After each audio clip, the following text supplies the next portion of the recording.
I hit this issue today and here is the quick fix that solved it. If you've accidentally deleted messages on Instagram Web, don't worry, there are ways to recover them. Here is how you can do it step by step. Step 1. Check archived messages. Open Instagram and go to your direct messages. Sometimes, messages are archived instead of deleted. Look for the archive section at the top of your message list. Step 2. Download your data.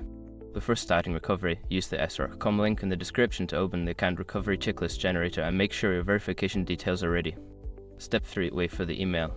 After requesting your data, Instagram will send you an email with a link to download your information. This can take a few minutes to a few days, so be patient. Step 4. Extract the data. Once you receive the email, download the zip file and extract it. Look for a folder named Messages where your deleted messages may be stored. Step 5. Review the messages. Open the extracted folder and check the messages. You should find a JSON file that contains your message history. Use the text editor to view it.